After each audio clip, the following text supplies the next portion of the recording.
नमस्कार सभी को, मैं अखिलेश कुमार। मैं आप पहुंचा हूं उमंग विंटर हिल्स।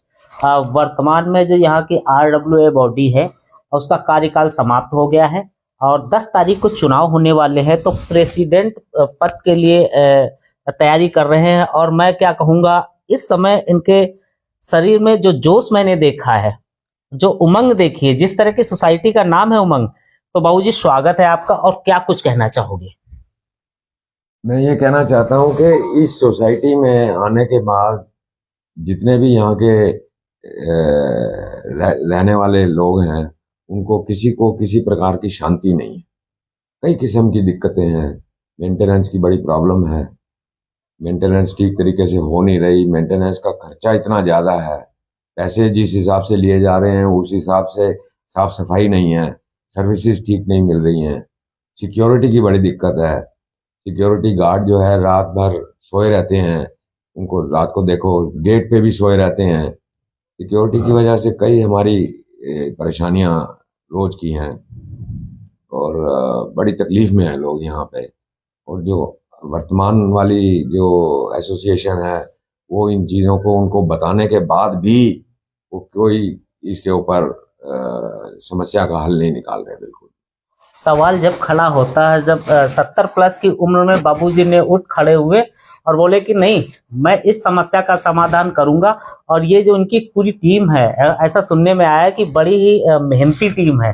और अब मुख्य बिंदु क्या रहेंगे आपके, अगर आप चुनाव जीतते हैं तो? सबसे पहला काम हमारा ये रहेगा कि हम मेंटेनेंस का खर्चा कम करें। हर हालत में हम खर्चा कम करेंगे जी।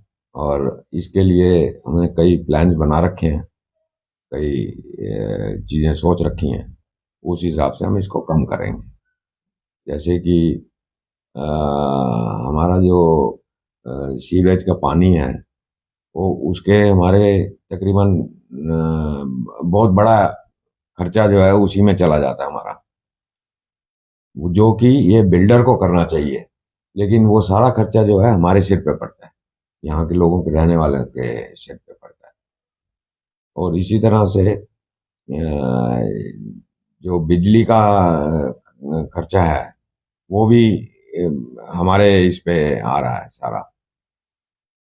तो ये जो खर्चे हैं इसको हमने कम करना है। और इस तरह ये यहाँ का जो एरिया दिखाया गया है उसमें भी बड़ा फर्क है। एसोसिएशन ने जो दिखाया है वो 11,01,000 कुछ दिखाया है, लेकिन जो असल में एरिया है वो 50,000 स्क्वायर फीट ज़्यादा है। वो इन्होंने कम करके दिखाया है। अगर इन दोनों के खर्चों को आपस में कर लिया जाए तो हमारे को इसमें काफ़ी सेविंग होगी, काफ़ी बचत होगी। तो ये हमारे वो है। मुख्य उद्देश्य इनका यह है कि सोसाइटी में सोसाइटी को साफ सुथरा रखना, पार्किंग की व्यवस्था अच्छी हो, बिजली, पानी, सीवर और जो सिक्योरिटी, ये पूरी टीम का ही मुख्य उद्देश्य यही है कि अगर हमारी बॉडी चुन के आती है पूरी टीम, तो हमारा जो उद्देश्य है सबसे पहले सोसाइटी का भला, इसमें रहने वाले लोगों का भला करना है। ऐसा ही है। बिल्कुल। लोगों को शांति तभी मिलेगी जब ये छोटी छोटी चीजें जो हैं, असल में बहुत दुखी हैं लोग इन्हीं चीजों से। बड़ा पैसा निकालना पड़ता है लोगों को अपनी जेब से, इतना खर्चा देना पड़ता है जो कि दूसरी सोसाइटीज में इतना खर्चा नहीं है और उनको सर्विसेज बहुत अच्छी मिलती हैं। हमारे यहाँ पैसा देने के बाद भी सर्विसेज ठीक नहीं मिल रही हैं, लोगों को बड़ी परेशानियां हैं। सवाल तो कहीं ना कहीं खड़ा होता है, जो पूर्व की बॉडी है उस पे प्रश्न चिन्ह लगाए सर ने। और जो वर्तमान में तैयारियां चल रही हैं वो तो 10 तारीख के बाद ही पता चलेगा कौन जीतता है कौन हारता है, किसको सोसाइटी की सेवा करने का मौका मिलता है। बहुत बहुत धन्यवाद सर। क्या कुछ अपील करना चाहोगे आप आपके सोसाइटी के रहने वालों से? अब हमारी टीम अगर आती है तो हम यहाँ के रहने वाले लोगों को एक बहुत सुखद नींद देंगे, उनको आराम देंगे, हर तरह से खर्चे का भी और सर्विसेज का भी पूरा आराम देंगे। धन्यवाद सर, बहुत बहुत धन्यवाद। और क्या कुछ कहना चाहोगे? बड़ी मजबूती के साथ आप लोग चुनाव लड़ रहे हो और सोसाइटी की सेवा, जो इसमें आप लोगों ने जोड़ा है सेवा, तो सेवा करने का अगर मौका मिला तो क्या कुछ करोगे? पहले तो आपका धन्यवाद कि आपने इतना समय निकाला हमारे लिए, हमारी सोसाइटी के लिए। मैं ललित कुमार वर्मा महासचिव के लिए चुनाव लड़ रहा हूँ। तो हमारी सोसाइटी में बहुत सारी समस्याएं हैं जिनका समाधान हमको करना है। कुछ समस्याओं के बारे में आपको अभी बताया हमारे प्रेसिडेंट नॉमिनेट ने, परंतु बहुत सारी चीज़ें ऐसी हैं जो कि सोसाइटी को नहीं प्राप्त हुई। जैसे कि हमारी रोड लास्ट 3 साल से हमको नहीं मिल पा रही है। हमने सब जगह जाके देखा, गवर्नमेंट के पास, अथॉरिटीज़ के पास जाके देखा, कोर्ट में केस भी हमारा चल रहा है, एनसीएलटी के अंदर हम हैं, परंतु किसी ने इसका समाधान नहीं किया। हमारी करंट गवर्निंग बॉडी इसके लिए उदासीन है। बिल्डर के साथ इसको सुलझाने के लिए वो आगे नहीं आ रहे हैं, क्योंकि इस समस्या का समाधान बिल्डर के पास ही है, हमारा ये मानना है। हम अथॉरिटी के पास कहीं भी चले जाए, उनके पास इसका समाधान नहीं है। ऐसे ही सीवरेज पानी का भी बड़ी समस्या है। जैसे कि हमारे प्रेसिडेंट साहब ने कहा कि हमारा पानी, सीवरेज का पानी हमारे मेंटेनेंस के खर्चे में जुड़ता है, तो उस वजह से हमारा मेंटेनेंस का खर्चा बढ़ जाता है। तो हमें उसका समाधान भी करना है कि हम उसको कैसे सुलझाएं। इसके अलावा और भी समस्याएं हैं, जैसे पार्किंग की अलॉटमेंट हमारी सही से नहीं हुई है, तो लोगों को पार्किंग एक टावर से बहुत दूर जाके पार्क करना पड़ता है, जिससे लोगों के झगड़े भी होते हैं। लोग एक दूसरे की पार्किंग में अपनी गाड़ी रख देते हैं। इस तरह से बहुत सारी समस्याएं हैं जो कि जिनका समाधान हमको ढूंढना है। हमारी जो प्रत्याशी हैं सारे के सारे इसमें जुटे हुए हैं कि इसका सोल्यूशन हमको निकालना है। अगर हमें मौका मिलेगा तो हम जरूर इसका समाधान करेंगे। नारी शक्ति सबसे भारी, क्या कुछ कहना चाहोगे? नमस्कार, मैं आरती जैन। जी। जो मेजर प्रॉब्लम्स है, हमारी जो समस्याएं हैं, वो हमारे प्रेसिडेंट सर ने ऑलरेडी सबको बता दी हैं। लेकिन मेरे को जो एक चीज़ लगती है कि हम लोगों ने ना अपने इतिहास से कुछ सीखा नहीं है अभी तक। जैसे हमारे इतिहास में एक चीज़ बोली गई थी कि अंग्रेज जब यहाँ पर आए तो आपस में फूट पड़वाई उन्होंने और वो सब कुछ यहाँ से लूट लाट के ले गए, जिसका हर्जाना हम आज भी शायद भुगत रहे हैं। सेम वही चीज़ अब हमारे साथ फिर से यहीं पे हो रही है सोसाइटी में।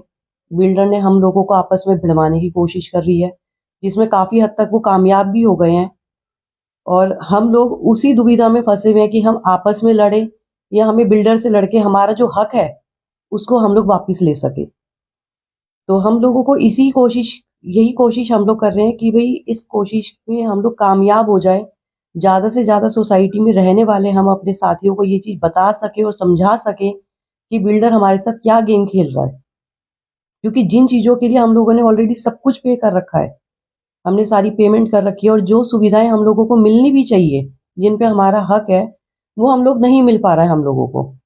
जैसे हमारा सबसे बड़ा एक जो इशू है या हम जो समझ रहे हैं, बेसमेंट में हमारे कोई भी सिक्योरिटी नहीं है, वहाँ पे कोई कैमरास की वहाँ पे फैसिलिटी नहीं है कि जिसकी वजह से हम लोग ये इन चीज़ों को ध्यान में रख सके कि वहाँ पे क्या गतिविधियाँ हो रही हैं।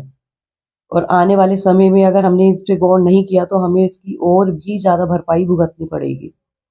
तो यही चीज़ है। मैं तो सब लोगों से यही निवेदन करूंगी कि हम सब लोगों को एक बार फिर जागरूक होना चाहिए और अपने हक के लिए लड़ना भी अगर चाहिए। आपको मौका मिले इस सोसाइटी को सुधारने का, तो प्रथम दृष्टिकोण आपका क्या कुछ होगा? सबसे पहले मैं आपका धन्यवाद करना चाहूँगा अखिलेश जी, जो आपने अपना कीमती समय हमारी सोसाइटी की समस्याओं को सुनने के लिए लगाया। आपने बहुत अच्छा क्वेश्चन पूछा है कि मैं क्या करूँगा।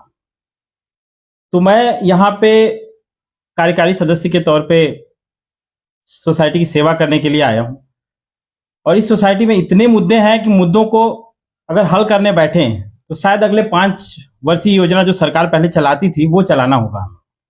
लेकिन हम कोशिश करेंगे कि उसको जितनी जल्दी हो सके उसको क्लोज करें और सबको संतुष्टि एक प्रदान करने की स्थिति में लाएं। यहाँ पे समस्याओं की अगर मैं शुरुआत करूं तो यहाँ पे सिक्योरिटी के नाम पे काफ़ी लैप्सेस हैं। लाइक कि मेरे ही फ्लोर पे, मेरे ही घर के सामने, मेरे दरवाजे से 2 बार चोरी हुई है। मेरे को कोई एविडेंस नहीं मिला कि कौन आया, क्या ले गया, किस लिए आया था, कौन गया। इतने लैप्सेस हैं। उसमें एग्जिट डोर कवर नहीं है, लॉबी पे कोई कैमरा नहीं है, सिर्फ लिफ्ट के 2 डोर कवर किए जाते हैं, जिससे उसका कुछ कवरेज ही नहीं होता है। कौन आया कौन गया कुछ नहीं पता है फ्लोर पे आपका कोई समाज कभी भी जा सकता है। एक तो ये सबसे बड़ी समस्या है। इसके बाद बेसमेंट में भी वही सिचुएशन है, सारे पोर्शंस कवर नहीं है। इसके बाद हम बात करते हैं तो हमारे पास एवोन ऐप यूज की जाती है सोसाइटी में इलेक्ट्रिसिटी मैनेजमेंट के लिए, बिल वगैरह के लिए, जिसमें माल प्रैक्टिसेस इतनी ज्यादा है कि मैनुअल उसको इंटरवेंशन सर्वर के साथ कोई भी कुछ भी कर सकता है। इंटीग्रिटी नाम की कोई चीज ही नहीं है जो मेंटेन की जा सकती। There is important for the information to manage the, मतलब एक सूचना को बचाने के लिए कॉन्फिडेंशियलिटी, इंटीग्रिटी और अवेलेबिलिटी इंपॉर्टेंट होती है। बट यहाँ पे बात करें तो तीनों ही चीजों के साथ खिलवाड़ किया जाता है, और खिलवाड़ उस स्तर का किया जाता है कि लोगों को पैसे का नुकसान उनकी जेब पे इतना भारी होता है कि वो चाह के भी वो दर्द बयान नहीं कर सकते। कहीं ना कहीं इन्होंने जो पुल की बॉडी रही उस पर बड़े गंभीर आरोप लगाए, उसको विफल बताया है। धन्यवाद अखिलेश, आपने बहुत ही कम शब्दों में मेरी भावनाओं को प्रकट कर दिया। और शायद मैं सबसे अपने सोसाइटी वासियों से ये निवेदन करना चाहूंगा कि इस बार का चेंज अगर आप सब चाहेंगे तो होगा, और ये चेंज पूरी सोसाइटी जीवन भर याद रखेगी कि ये चेंज एक यादगार चेंज। आपका यहाँ आने के लिए बहुत बहुत धन्यवाद, जो आप यहाँ आए और हमारी समस्याओं को आप पूछ रहे हैं, और हम भी अपने सोसाइटी के लोगों के सामने थोड़ा सा हम शेयर कर सके बातों को, जो समस्याएं हैं। हमारी सोसाइटी में साफ सफाई की बहुत बड़ी समस्या है। जगह जगह पीक दान, बाहर से मजदूर आकर सोसाइटी के लोग पान खा के थूकते हैं। कॉमन एरिया जो सबका है उसको पीक दान बना के रखा है। ऊपर से बाल आते हैं, सिगरेट आती है, जगह जगह सिगरेट बाल ऐसे ही पड़े रहते हैं, और साफ सफाई का कोई ध्यान नहीं है। आप लोगों ने इनको 7 साल दिए, हमें 2 साल दे के देखिए हम कितना मतलब सुधारने की कोशिश करते हैं इन बातों को। देखो, और सबसे बड़ी बात बेटा, यहाँ पे मंदिर नहीं है, जो कि हमारे लिए सबसे बड़ी समस्या है। बड़े बुजुर्ग, महिलाएं, हम जैसी या हमारी बेटियां कहाँ जाए मंदिर में? दूर दूर मंदिर, आसपास के गांव में सब अपने ऑफिस जाते हैं, काम करते हैं, तो बिना गाड़ी के जा नहीं सकते, तो पैदल जाना भी बड़ी मुश्किल है। मुख्य रूप से अगर आपकी टीम जीत के आई तो मंदिर का निर्माण करवाओ। बिल्कुल मंदिर का निर्माण करवाएंगे, और जैसे कि हमें हमारे बच्चों को भी संस्कार मिले, वो भी सीखे कि क्या मंदिर, क्या पूजा, क्या सब कुछ। बस हमारी कोशिश है कि हम आ जाएं तो ये सब कार्य करें। भारतीय सभ्यता की झलक दिखी मैम में। आज छोटी छोटी बातें जो कोई नोट नहीं करता, बाल, सिगरेट, टीक दान, मतलब आप समझ सकते हो कि अगर इन लोगों की टीम आई तो सोसाइटी का क्या हाल होगा। आप कल्पना करो कि छोटी छोटी बातें, छोटे छोटे बिंदु उन्होंने नोट कर रखे। पूरी टीम की मैं बात कर रहा हूँ। युवा हैं, यहाँ के रेजिडेंट्स हैं, और क्या कुछ इस टीम से उम्मीद करते हो आप अगर ये चुनाव जीत के आई? देखो, हमने पिछली वाली जो टीम है उसको आई थिंक 7 साल से हम देख रहे हैं, और जो काम करने चाहिए थी, मुझे नहीं लगता कि उन्होंने कुछ काम किए ऐसे। वो चाहते तो इस सोसाइटी को शायद बहुत अच्छा बना सकते थे, क्योंकि ये मोस्ट लग्जरियस सोसाइटी थी, इसका एकदम डंप यार्ड बना दिया और कुछ नहीं है। अब कुछ हम जितने भी मुद्दे आई थिंक उन्होंने बताए हैं, उससे और भी ज्यादा मुद्दे हैं। अगर मैं बताने चलूंगा तो हो सकता है 10-15 मिनट और लग जाए, लेकिन सब लोगों से एक ही अपील है कि जो टीम पहले थी उसको थोड़ा सा चेंज दिया जाए। नई टीम को एक, इनके अंदर युवा है, सब कुछ है, हमारे बुजुर्ग भी हैं, इनको पूरा एक्सपीरियंस है, एक वेल क्वालिफाइड टीम लग रही मुझे। इस बार सबसे उम्मीद यही है कि शायद ये चेंज लेके आएंगे, और मेरा वोट और सपोर्ट और सब कुछ, मेरा क्या पूरी सोसाइटी का सपोर्ट है ना, इन लोगों के साथ है। बदलाव जरूरी है, बिल्कुल जरूरी है, बदलाव सबसे इंपॉर्टेंट है। बदलाव नहीं आएगा तो सोसाइटी में कोई चेंज नहीं होगा। मतलब जो पुरानी बॉडी है उसका कार्यकाल कैसा लोग का है लगभग? उसका कार्यकाल अगर अच्छा होता तो फिर ये टीम आने की जरूरत ही नहीं होती। इन लोगों को किसको शौक पड़ा है कि भाई अपना ऑफिस छोड़ के और चुनाव लड़े और ये सारे काम करें? वो अगर अच्छा काम कर रहे होते तो आज आपके साथ थोड़ा बैठे होते। 2.5-3 साल हो गए हैं, मन ने इतनी गंदी सोसाइटी कहीं नहीं देखी। मैं हर जगह रहा हूँ, नजोड़ी में रहा हूँ, नजोड़ में भी इससे अच्छा ही वातावरण था। यहाँ इतनी गंदगी, इतना झूठ बोलनिया है। वो बिल्डर कुछ बोलेगा, यूनियन वाले कुछ बोलेंगे, और करना कुछ नहीं उनने। वो कहेंगे ये जो आपका वो है, पीओ आपका है, उन कहेंगे ना जो हमने पौधे लगाए थे ना खुद अपने पर्सनली पैसे से, वही पड़वा दे यूनियन वाला ने। क्या मतलब हुआ? अगर मान ले खेत में भी वो पेड़ लग रहे हैं, वो भी नहीं पाड़ सकते कोई। और ये हमारी सोसाइटी में ऐसे गंदे काम कर रहे हैं यूनियन वाले, तो ये तो रहने नहीं चाहिए यूनियन में। मतलब ये यूनियन बर्खास्त होनी चाहिए क्या? बिल्कुल 100% है। अब ये जो इलेक्शन डिक्लेयर हो गया, ये काम करवा रहे हैं, क्या देखा करे, जाके देखो सारे गंदगी फैला रखे हैं। अच्छा अच्छा, मतलब जो बंद होना चाहिए ना। पूर्व की बॉडी है, सभी लोगों ने उसे बड़े ही गंभीर आरोप लगा दिए कि पिछले कुछ सालों से उन्हीं का राज था इस सोसाइटी में, लेकिन काम के नाम पे शून्य। न्यूज को ज्यादा से ज्यादा शेयर करें और कमेंट्स जरूर करें। जय हिंद, वंदे मातरम।